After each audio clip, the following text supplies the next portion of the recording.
라는 제목으로 하나님 말씀을 대언하겠습니다. 모든 은행마다 유저 지폐를 감별하는 감별사가 있다고 합니다. 유저 지폐를 감별하는 사람은 평소에 늘 유저 지폐가 어떻게 만들어지고 어떤 형태를 띠는지 매우 자세히 또 열심히 연구하고 또 노력합니다. 그런데 실제로 유저 지폐 감별사가 하는 일은, 더 많이 하는 일은 유저 지폐를 연구하는 일보다는 진짜 돈을 만지는 일을 훨씬 더 많이 한다고 합니다. 진짜 돈을 자주 늘 매 순간 만져요.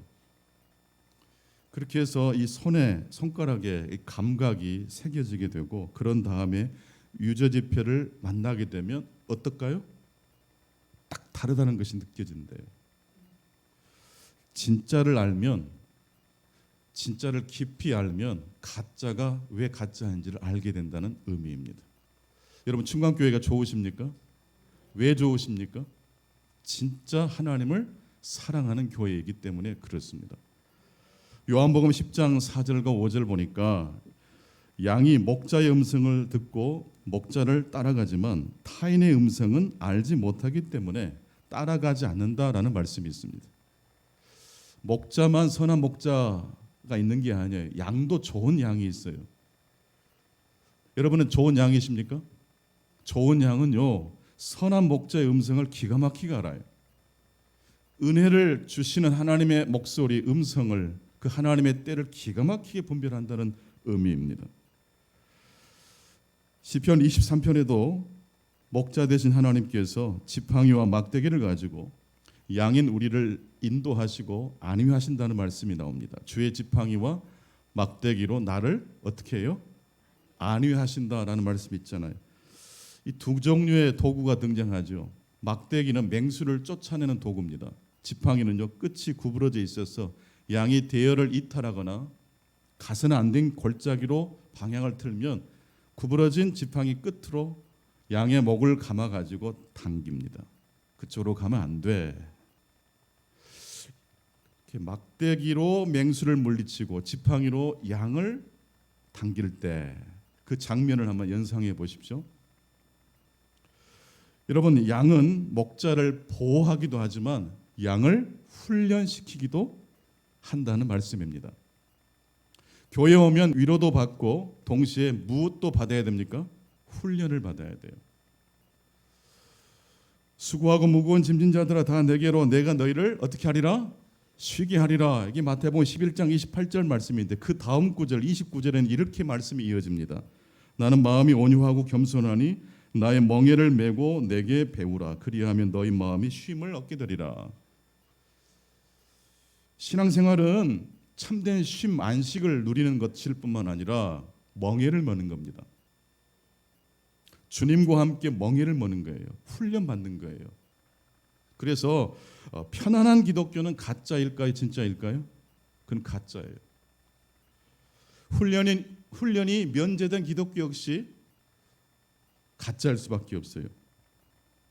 내가 좋아하는 기독교만 사랑하면 그것은 온전한 기독교가 아닙니다. 그것은 일면적 진실 앞에 내가 원하는 만큼만 충성하고 헌신하는 거예요. 기독교는 듣기 좋은 말만 하는 종교가 아닙니다. 때로는 야단치는 이야기도 하고, 때론 우리의 고치지 못한 그 악한 죄를 공격하고 지적하는 하나님의 말씀도 있습니다. 인생에 필요한 모든 이야기를 성경은 들려줍니다. 그럴 때 인생의 총체적 진리를 우리가 경험할 때 요한복음 8장 32절 말씀처럼 진리를 알지니 진리가 너희를 어떻게 해요? 자유케 하게 된다는 말씀입니다. 오늘은 종교개혁주일입니다. 개혁교회의 표지는 세 가지입니다. 말씀과 성례전과 세 번째가 뭐죠? 권징. 이 권징을 다른 말로 하면 훈련입니다. 목자의 지팡이는 맹수를 쫓아서 양을 보호해 주지만 지팡이 끝은 구부러져 있어서 양이 대열을 이탈하면 양의 목을 걸고 잡아당기는 겁니다. 이때 고집을 피우면 내 목이 아파요, 안 아파요? 아파요. 하지만 목자는 봐줄까요? 봐주지 않을까요? 봐주지 않아. 왜냐하면 그쪽으로 가면 독초가 있고 골짜기가 있으니까 그렇죠.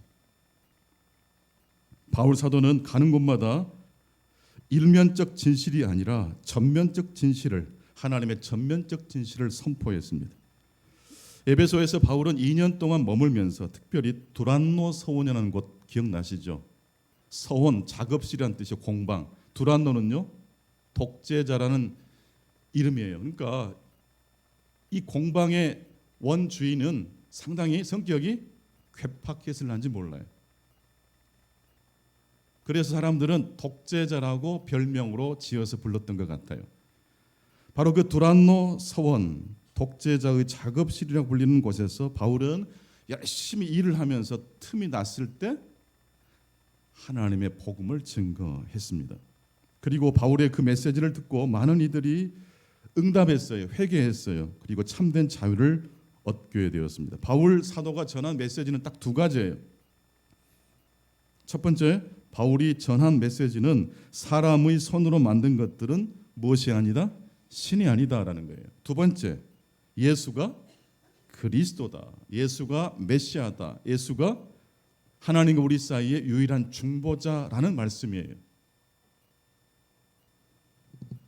어떤 분은 성경을 너무 사랑한 나머지 성경 한 구절 한 단어를 가지고 해석을 가지고 사람들과 싸우는 사람이 있어요. 여러분, 성경은 하나님의 계시의 말씀이지만 그 계시가 궁극적으로 가리키는 분은 누구죠? 예수 그리스도이십니다. 텍스트를 가지고 숭배하는 종교는 기독교가 아니라 이슬람 종교예요. 율법을 어기면 아주 일절 없어요. 용서가 없어요. 그래서 이슬람을 믿는 사람들은 의외로 거짓말을 많이 합니다. 왜냐하면 어기면 손이 잘리든지 눈이 뽑히든지 가차 없거든요. 그런데 신기하게도 이 바울의 이 메시지를 듣고 에베소에 살던 많은 사람들이 우상 숭배의 삶을 청산하고 특히 마술에 현혹됐던 사람들이 책을 모아 불살랐다고 그랬습니다. 그 액수가 은 5만, 우리 오늘날로 환산하면 한 수십억입니다. 한 40억이 넘어요. 여러분, 참된 하나님을 만나면 가짜를 이제 등지고 참된 하나님께로 나아가면 이런 일들이 오늘날에도 가능해질 줄로 믿습니다. 그런데 바울의 메시지를 듣고 회개한 사람만 있었던 게 아니에요. 바울의 메시지를 듣고 매우 위험하다고 판단했던 사람도 있었습니다. 특히 바울의 사역이 자신의 사업에 크나큰 위기를 가져온다고 판단했던 데메드리오라는 사람은 사람들을 선동해서 극장에 사람들을 모아놓고 열광적인 집회를 열었습니다. 그 내용이 사도행전 19장 23절로 27절 말씀인데요. 말씀이 길지만 화면과 성경을 통해서 함께 읽었으면 좋겠습니다. 23절부터 읽겠습니다. 시작. 그때쯤 되어 이 도로 말미암아 적지 않은 소동이 있었으니, 잠깐만요. 여기서 이 도로라는 것은 길도자, 그러니까 이 진리를 통해서 바울이 증거했던 참된 길, 이치에 대한 그 메시지를 통해서 많은 사람들이 소동이 있었어요. 이거 부정적 소동입니다. 계속해서 읽겠습니다. 즉 데메드리오라는 어떤 은장색이 은으로 아데미의 신상 모형을 만들어 직공들에게 적지 않은 벌이를 하게 하더니 그가 그 직공들과 그러한 영업하는 자들을 모아 이르되, 여러분도 알거니와 우리의 풍족한 생활이 이 생업에 있었는데 이 바울이 에베소뿐 아니라 거의 전 아시아를 통하여 수많은 사람을 권유하여 말하되 사람의 손으로 만든 것들은 신이 아니라 하니 이는 그대들도 보고 들은 것이라. 우리의 이 영업이 천하여질 위험이 있을 뿐 아니라 큰 신 아데미의 신전도 무시당하게 되고 온 아시아와 천하가 위하는 그의 위엄도 떨어질까 하노라 하더라. 에베소 안에는 이 아데미 여신을 섬기는 신전이, 엄청난 신전이 있었어요. 7대 불가사의에 들어갔을 정도로 그 규모가 어마어마했다고 합니다. 지금은 기둥 하나만 이제 흔적으로 남아 있는데, 이 데메드리오가 왜 사람들을 선동해서 이렇게 모이게 했습니까? 아담이 이 신전이 무시당하고 그 신의 위엄이 떨어질까 봐 사람들을 선동했습니까? 자신이 경영하고 있는 사업에 영향이 와서입니까?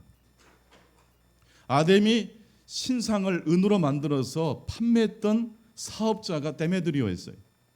그런데 바울 사도가 메시지로 선포한 내용 중에 사람의 손으로 만든 것은 신이 아니다라는 메시지를 듣고 에베소 도시 안에 많은 사람들이 회개하고 그 메시지를 통해서 참된 자유를 얻게 된 모습을 보고 이 데메드리오가 그래 저것이 참된 진리지라고 하는 게 아니라 화가 난 거예요. 사업에 위기가 찾아왔기 때문입니다. 하지만 그때나 지금이나 동일한 진리는 이것입니다. 사람이 손으로 만든 것은 무엇이 될 수 없습니까? 신이 될 수 없습니다. 첫 번째, 이 아침 하나님께서 주시는 말씀입니다. 사람이 손으로 만든 것은 결코 신이 될 수 없습니다. 같이 한번 하시겠습니다. 사람이 손으로 만든 것은 결코 신이 될 수 없습니다. 그런데 우리의 현실은 어떻습니까? 하나님 외에 다른 것들이 신이 됩니까? 되지 않습니까? 말하기는 쉽지만 이게 결코 쉬운 게 아니에요. 하나님을 나의 주로 고백하고 그분과 인생을 펼쳐나가기로 결단과 회개를 하지 않은 사람이 손으로 만든 것을 신으로 숭배할 가능성이 있어요? 없어요? 매우 높아요. 요즘 현대인들은 하나님보다 무엇을 더 사랑하는 것 같아 보이십니까? 여러분 자신에게 한번 말해 보세요. 요즘 현대인들은 하나님보다 이걸 더 사랑한 것 같아요. 무엇입니까? 돈이겠죠. 돈이겠죠. 오늘 본문에 등장하는 데메드리오도 무엇 때문에 이렇게 사람들을 선동했어요? 돈 때문이에요. 돈 때문이에요. 아담이 신전이 무시당할까 봐, 아담이 여신의 영광이 가려질까 봐 선동한 게 아니에요. 데메드리오에게 있어서 신은 돈이었습니다. 자기 이익이었습니다. 그런데 이 돈만큼 우리 인간들을 유혹하는 신이 있어요. 사람의 손으로 만든 것이 돈 외에도 얼마나 많이 있습니까? 저는 그래서 십계명은 성경책 뒤쪽에 그냥 한 번씩 떠들어보는 그런 계명이 아니고 늘 우리들이 매일매일 아침, 점심, 저녁 식사를 하듯이 호흡을 하듯이 늘 묵상해야 될 말씀이 십계명이에요. 근데 십계명 그러니까 딱딱하죠. 근데 저는 그래서 십계명을 이렇게 좀 번역해서 말하는 걸 좋아합니다. 언약의 10마디 말씀. 같이 해보실래요? 언약의 10마디 말씀. 하나님과 우리 사이에 언약을 맺었잖아요. 여러분 결혼 약속하고 언약을 맺으면 이제 다른 사람과 연애하면 돼요, 안 돼요? 안 되잖아요. 하나님과 우리의 사이에 언약을 맺었어요. 그리고 그 언약 내용이 바로 십계명이에요. 그 중에 첫 번째 계명이 나 외에 다른 신을 내게 두지 말라. 사람의 손으로 만든 것을 하나님으로 섬기지 말라, 그런 뜻이에요. 돈을 사람들이 숭배하면 돈이 필요 없다는 뜻 아니에요. 돈은 사용할 것이지 숭배할 건 아니에요. 돈은 잘 사용해야 돼요. 돈은 쓸 줄 알아야 돼요. 김재성 집사님 돈을 잘 쓰신 것 같아요. 베드로 남성교회 회비도 꼬박꼬박 잘 내셨어요. 어제 자연신방 가실 때도 우리 가족들이 그 유지를 이어받아서 또 이렇게 작은 봉투를 주셨다고 제가 들었어요. 얼마나 천국에서 기뻐하셨을까 싶어요. 네 번째 계명은 안식을 기억하여 거룩하게 지키라. 안식일을 기억하여 거룩하게 지키라는 말씀이 있어요. 이 말씀의 설명 구절이 출애굽 20장 10절과 11절인데 이 말씀 역시 우리가 화면을 통해서 함께 읽었으면 좋겠어요. 안식의 의미가 대관절 어떤 의미인지를 이 말씀을 통해서 알 수 있습니다. 같이 보십니다. 시작. 일곱째 날은 내 하나님 여호와의 안식일인즉 너나 내 아들이나 내 딸이나 내 남종이나 내 여종이나 내 가축이나 내 문 안에 머무는 객이라도 아무 일도 하지 말라. 이는 엿새 동안에 나 여호와가 하늘과 땅과 바다와 그 가운데 모든 것을 만들고 일곱째 날에 쉬었음이라. 그러므로 나 여호와가 안식일을 복되게 하여 그날을 거룩하게 하였느니라. 안식일에는 남종과 여종까지 일을 하면 안 돼요. 심지어 가축들도 그날은 쉬는 날이에요. 이게 안식일을 설명하시면서 하나님께서 들려주신 말씀이에요. 왜냐하면 하나님께서 여섯 동안 하늘과 땅과 모든 피조 세계를 만드신 다음에 일곱째 날에 어떻게 하셨어요? 쉬셨어요. 그리고 그 안식일을 하나님께서 복되게 거룩한 날로 삼아 주셨습니다. 그렇다면 안식일을 지킨다는 것, 우리 기독교로 말하면 주일을 성수한다는 의미로 그냥 가볍게 해석할 수 있을 겁니다. 그게 틀린 건 아니에요. 그런데 여러분, 예배를 다 잘 드리면 안식일을 정신을 지킨 걸까요? 그럼 이 시간에 버스 기사님들, 택시 기사님들은 안식일을 안 지키셨으니까 복을 받지 못한다라고 그렇게 우리가 함부로 이야기할 수 있을까요? 안식의 정신은 그런 데 있지 않아요. 몸으로 와서 예배를 드리면 좋지만 몸으로 와서 예배를 드려도 안식을 못 누리는 사람들이 있습니까? 없습니까? 너무 많아요. 그런데 가축들, 또 하나님이 만드신 피조세계, 인간을 제외한 피조세계를 보세요. 장미꽃은 일부러 자기 향기를 막 다른 피조세계, 피조물들에게 향기를 막 뽐냅니까? 내가 이래봬도 장미야 뽐냅니까? 장미는 일부러 자신의 향을 다른 피조물들에게 자랑하지 않아요. 인간은요, 뭘 성공하거나 잘 되면 은근히 어떻게 해요? 자랑하고 싶어요. 그냥 우리의 존재 자체만으로도 하나님의 사랑받는 존재라는 사실을 우리는 이해를 못해요. 뭘 꼭 해야지만이, 누군가로부터 인정을 받아야지만이 된다라고 생각을 해요. 바로 이 지점에서 우리들이 안식일 정신을 어긋내고 있는 겁니다. 월병 맞았으니까 얼마나 사랑스럽니? 토요일까지는 그럴 수 있어요. 주일날에는요, 예? 무엇을 잘했기 때문에 칭찬하는 날은 토요일까지만 하세요. 주일날은요, 따라합시다. 주일은 무조건 해방되는 날이다. 무엇으로부터 해방되는 날이에요? 무엇됨으로부터 해방되는 날입니다. 뭘 잘해서 뭘 못해서 칭찬과 핀잔을 듣는 무엇됨으로부터 주일은 해방되는 거예요. 그냥 우리의 존재의 있음만으로 귀하다고 하나님이 인정해 주시는 시간이에요. 그래서 그냥 교회 안에서 만나는 사람은 무조건 웃어주세요. 약간 미친 사람이라고 오해도 괜찮아요. 왜 웃어요? 그 사람의 존재만으로도 아름답잖아요. 나이가 젊어서도 예쁘지만 나이가 늙어도 예뻐요.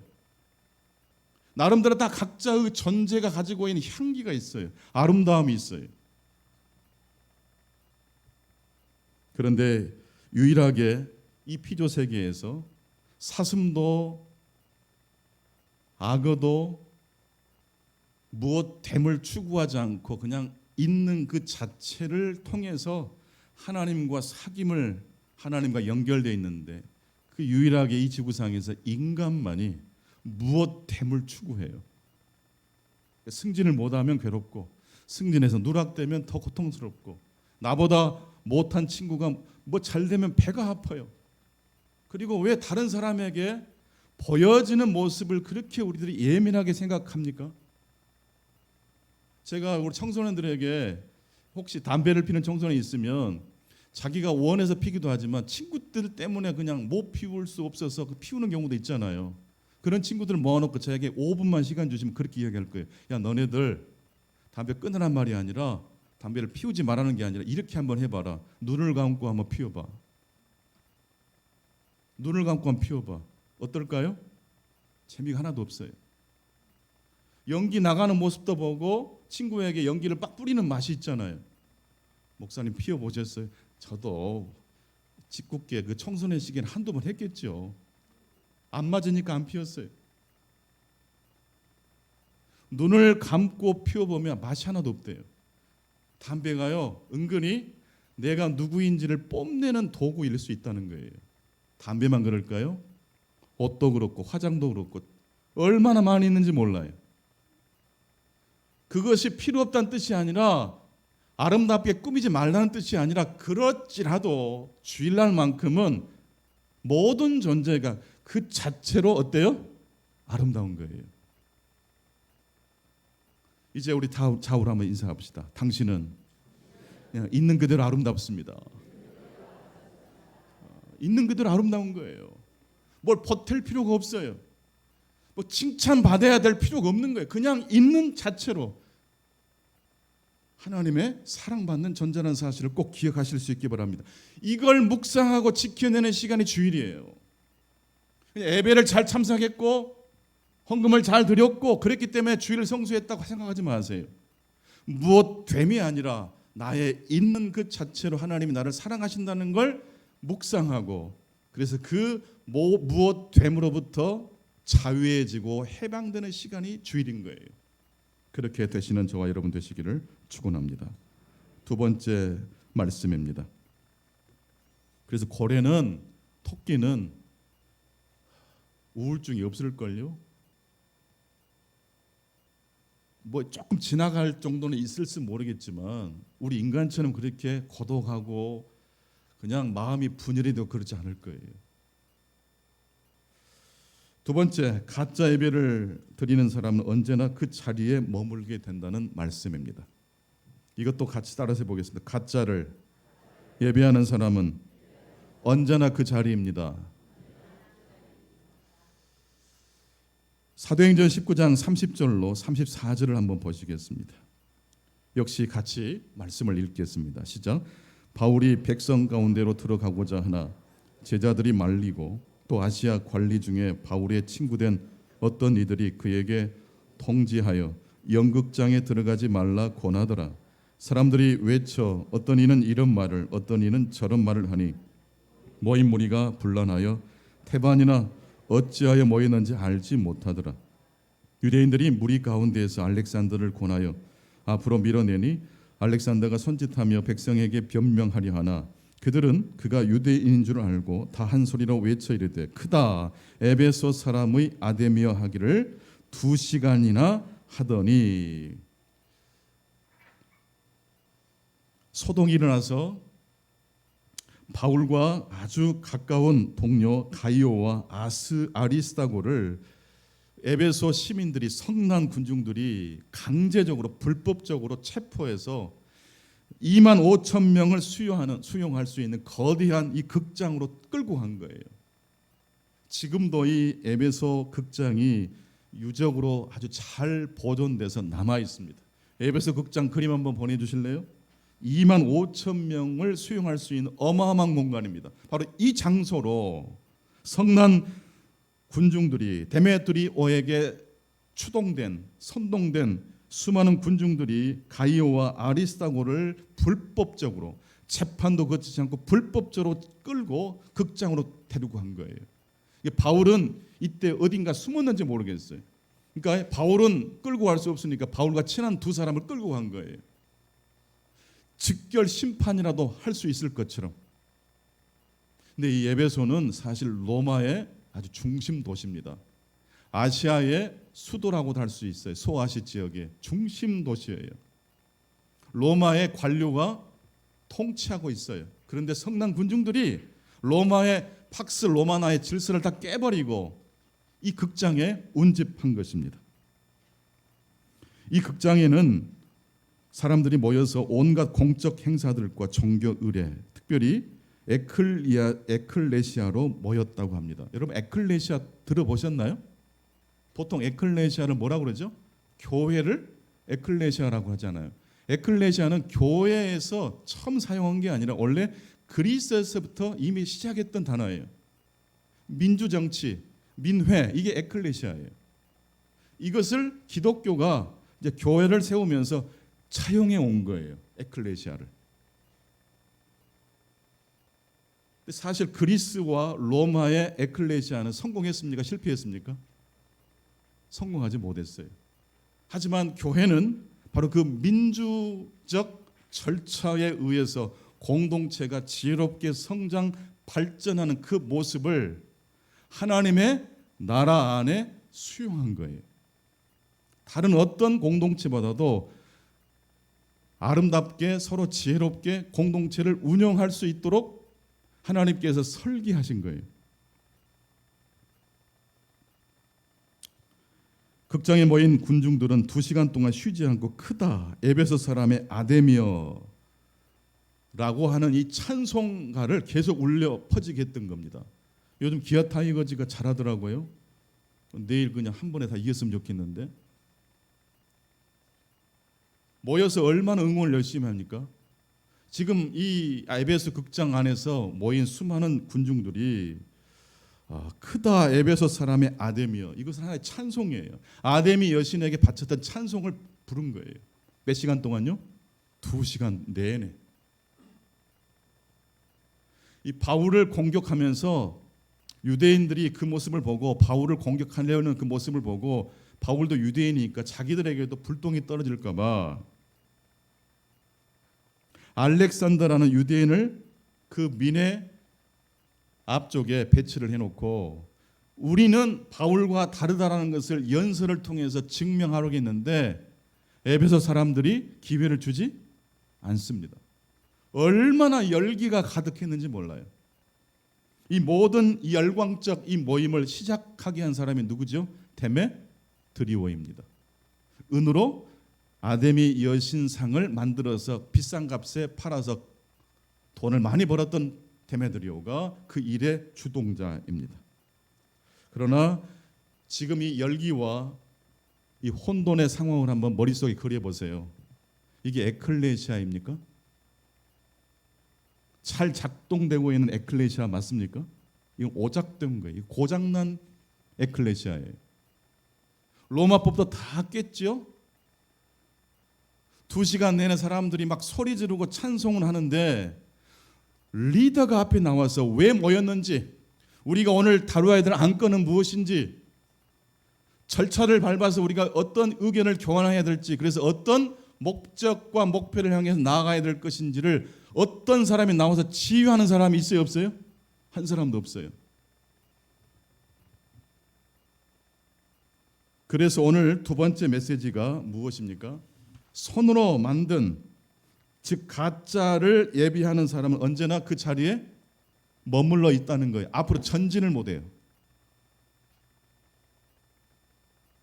여러분, 자기 욕심과 목적을 가지고 사람들을 선동해서 모인 그 민회, 이게 전진할 가능성이 있어 보입니까? 없어 보입니까? 결국 따지고 보면 뭐 때문에 모였어요? 자기 사업장 때문에 모인 거잖아요. 뭐 민주주의를 위해서 모였어요? 아데미 여신의 영광을 위해서 모였어요? 새빨간 거짓말이잖아요. 다 지금 자기 사업에 불이익이 발생해서 화딱지 나서 모인 거잖아요.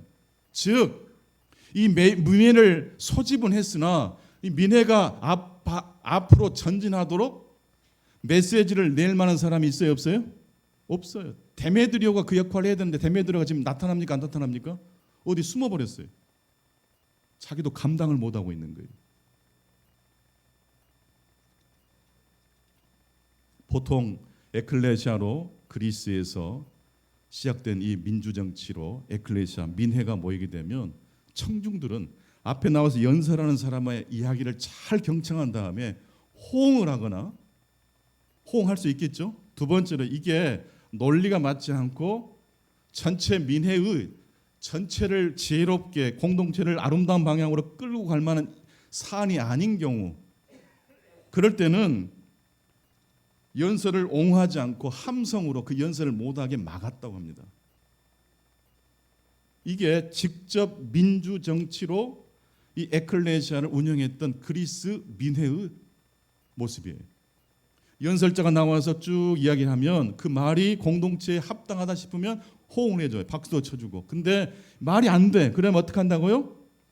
더 이상 연설을 못하게 야유를 퍼붓는 거예요. 그런데 지금 에베소 극장에 모인 수만 명의 사람들에게 누구 한 사람 나와서 연설하는 사람이 없어요. 참된 하나님이 아닌 사람이 손으로 만든 가짜 신을 섬길 때는 전진할 수 없고 늘 그 제자리에 맴돌 수밖에 없다는 이야기입니다. 여러분, 부부싸움 하면서 앞으로 전진하는 경우가 있었어요? 그렇죠? 부부 싸움은 뭐 엄청난 비전을 가지고 싸우지 않잖아요. 양반을 왜 곧다우로 이렇게 벗어가지고, 저도 엊그제 좀 잔소리 들었거든요. 분명히 제가 100% 과실이었기 때문에 그대로 인정하고, 그러니까 그냥 그 사라지잖아요. 뭐 엄청난 뭐 내용을 가지고 여러분 부부 싸움 하세요? 사실 말도 안 되는 거, 말투, 기분 나빠가지고 싸우고, 잘 안 들려서 딴 일 하다가 못 들어서 대답을 늦게 했다고 또 지천듣고 그러잖아요. 그러고 보면 우리가 예배를 드리면, 가정 예배를 드리거나 진짜 참 하나님을 예배하며 싸울 일이 있어요, 없어요? 없어요.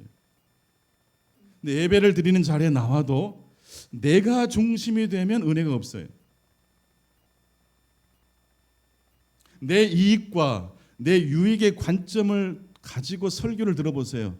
별로 들을 게 없어요. 그런데 오늘 말씀이 하나님의 말씀이다 라고 생각하고 들어보세요.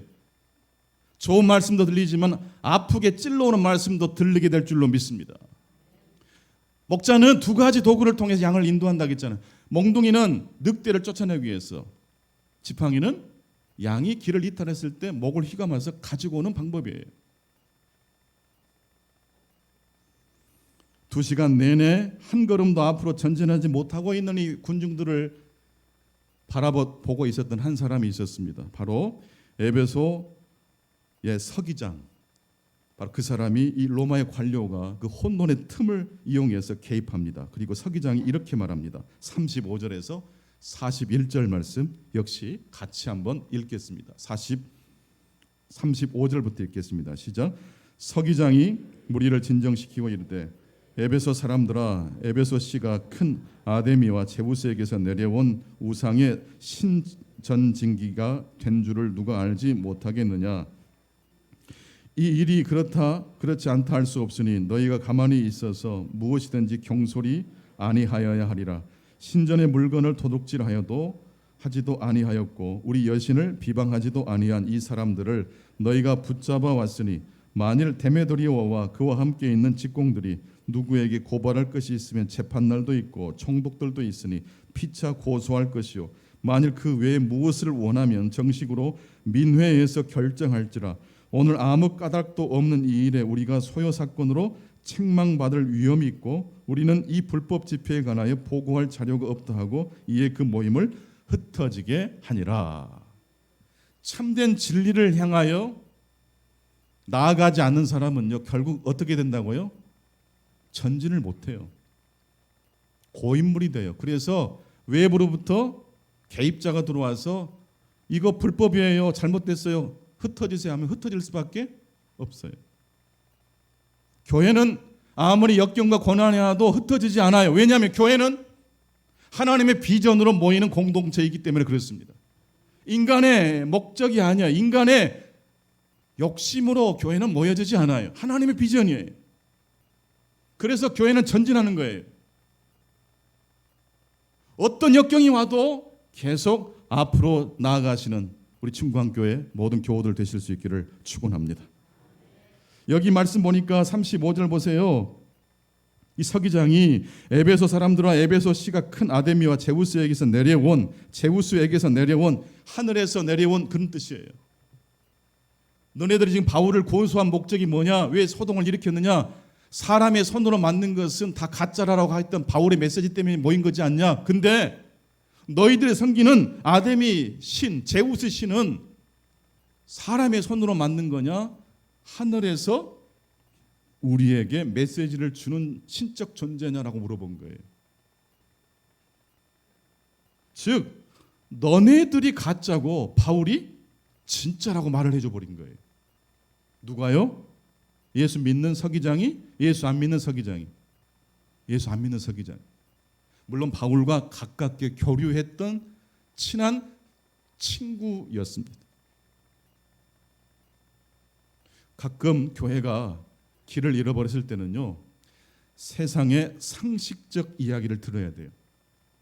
우리 안에 우리만을 위한 생각에 고여 있을 때 전혀 엉뚱한 지점에서 우리를 향해 이야기해 주는 사람들의 목소리를 들어야 돼요.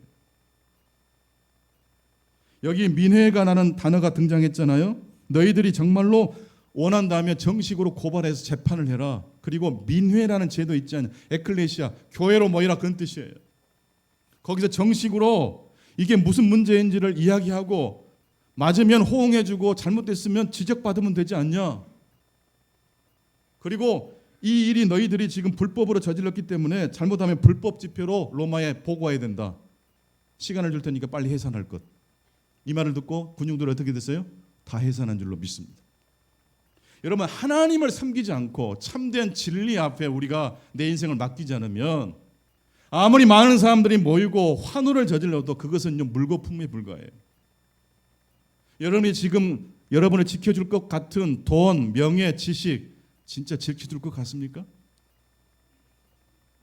우리 큰 아드님이 그러시더라고요. 김재성 집사님이. 자녀들, 다른 동생들도 아버님이 목사님 앞에서는 꼭 얘기가 된다고. 보통 분이 아니시거든요. 소령으로 예편하셨으니까 오직 하셨겠어요. 절도 있고 6.25 참전 용사고 베트남 참전 용사 아닙니까? 그 사선을 뚫고 이제 예편하셔서 살아오셨어요. 근데 이분이 정말 하나님을 두려워하세요. 그래서 그분의 인생이 부족한 부분도 있었겠지만 조율이 돼요. 멈춰있지 않고 전진해요. 어디로 전진해요? 하나님의 나라를 향하여 전진한 줄로 믿습니다. 세 번째입니다. 진짜를 예비하는 사람은 그래서 계속해서 어떻게 됩니까? 성장하게 됩니다.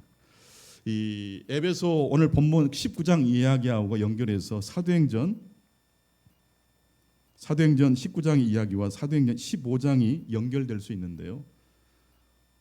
이방인들 중에 그리스도인 된 사람들에게 예루살렘 교회에서 결정을 내는 게 있었죠. 그때 막 모여가지고 상당히 좀 그 열기가 있었어요. 이방인들이 구원을 받으려면 할례를 받아야 된다라고 주장했던 사람도 있었기 때문에. 그런데 베드로와 야고보 사도가 딱 나와서 연설하잖아요. 우리가 주의 은혜로 구원받는 것이고 우리도 지키지 못할 율법의 멍에를 왜 이방인들에게 메우려고 그러느냐.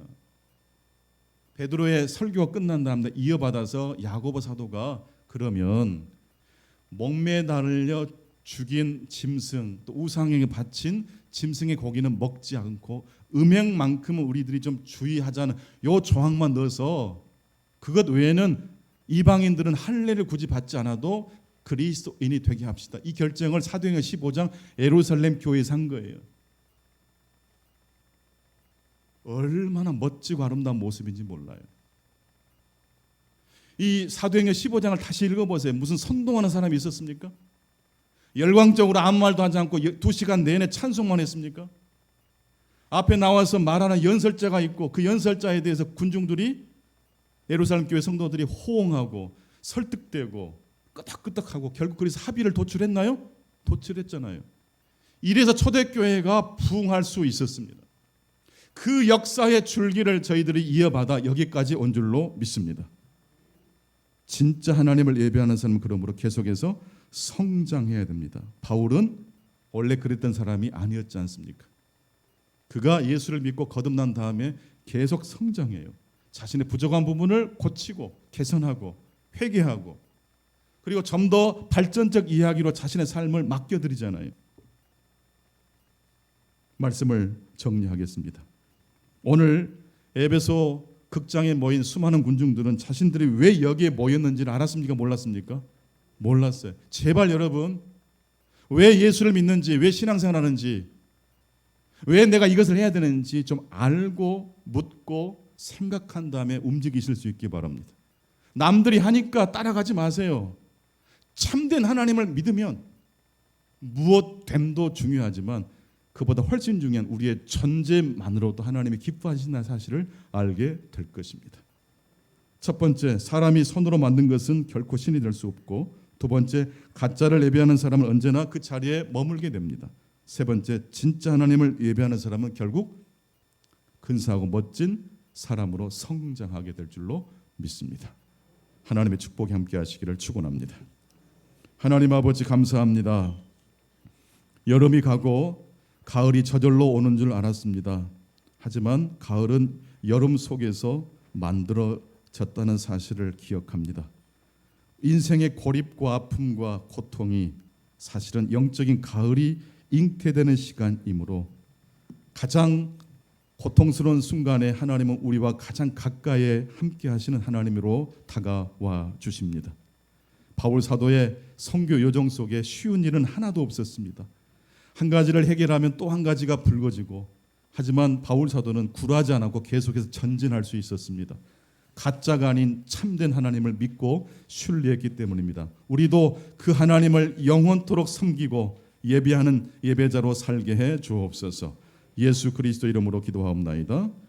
아멘. 이제 우리 다 같이 일어나셔서 봉헌하시겠습니다.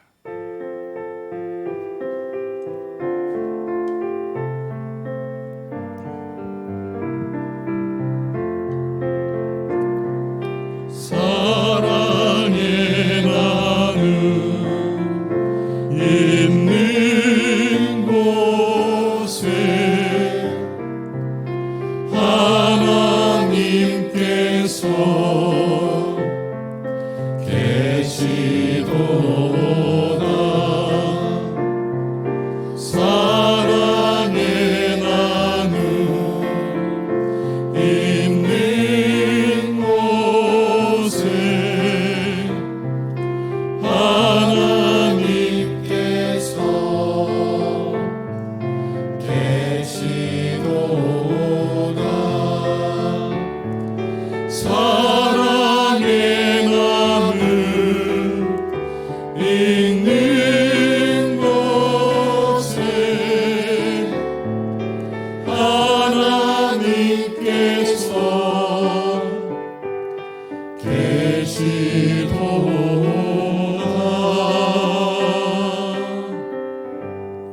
우리 모두 가슴에 두 손을 모으시겠습니다. 하나님 아버지, 인생길 나그네 여정이고 순례자의 여정입니다. 하지만 저희들 참된 하나님을 믿기에 가짜에 현혹되지 않고